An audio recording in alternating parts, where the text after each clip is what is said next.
uh, the breakfast place, hanging out with the little one. And you know, one of the ultimate things in life is to be happy in life in general. You know, uh, just a family, a good job, feel like you've accomplished something in your life, to be productive and know that you've been a part of society. And sometimes people take advantage of us and they do bad things to us. And a lot of times those people get away with it and they're not held accountable. Well, Thomas is a medically retired Marine. He was injured by a roadside bomb. You can read his bio on his page, Semper Fi mechanic.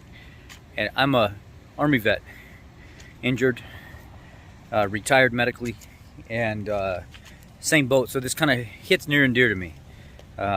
Thomas was, he wanted to do something with his life, you know, after being out of the Marines, and he decided to start a mobile repair business. And it's an experience. I do this professionally as a master tech for Ford. I work for Peterbilt International, and I know what it's like to have people take advantage of me. I know what it's like to people use my kindness for weakness and screw me over. Luckily, I've always worked for companies that have had my back when these things happen. Unfortunately, when you're working for yourself as a mobile mechanic, you are your defense. There's no insurance policies. There's no, you know, company overhead and stuff like that. There's no company lawyers.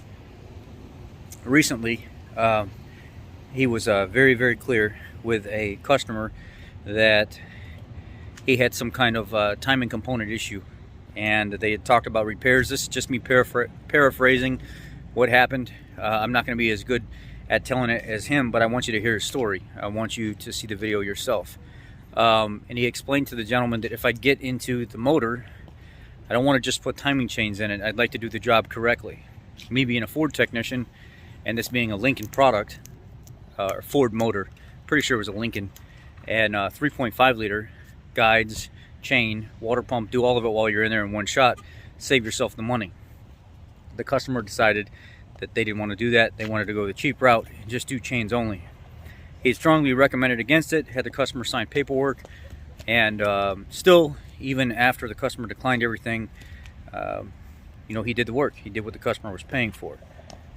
Now, months later, from what I understand, and some of the story might not be on point, but it's the gist of it. Again, paraphrasing, there was some kind of school function where his daughter and the other daughter from the other guy that he had worked on his car, which typically is a no-no anyway, you know, doing business with people that are very, very close to you, they think they can take advantage of you.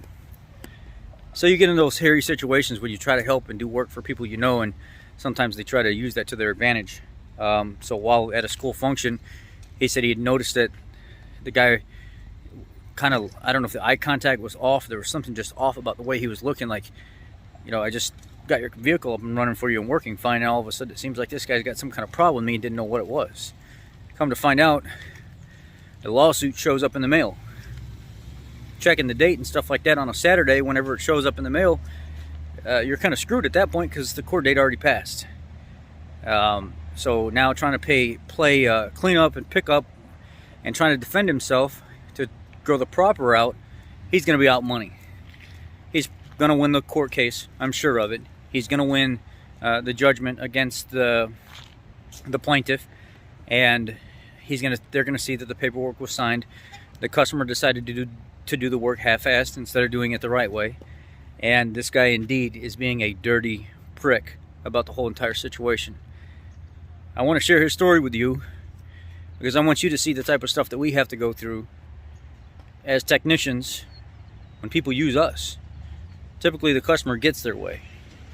I've known guys to do jobs 100%, still tell a customer that I need to do this, this, and this as well to support what I did to fix that, to make sure it's good. The customer still declined it anyway. Something happened to the vehicle, it'd go to court, and a judge still find in favor of the customer even though documents are signed, and the shop come out of pocket thousands of dollars. So mind you, the timing chains did not only just fix the problem. Putting the tensioners in there should have been one of the next steps as well, but the customer declined that. It jumped timing, the motor screwed up, interference engine. yada, yada, yada. Now he is being sued by this guy that declined the work. Here's his story.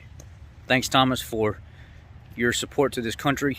Thank you for everything that you have put yourself through. And I know what it's like to be a father, to be an aspiring young to middle-aged man trying to make it in this world. And as crazy as it is right now, and people trying to take advantage of us, especially those of us that have put our life on the line to try to fight and defend the freedoms and rights of this country, the very freedoms that these people are abusing to use us in such a dirty world. Here's his story. I'll let you guys hear it from him. The link will be in the description box and in the pinned post. Thank you.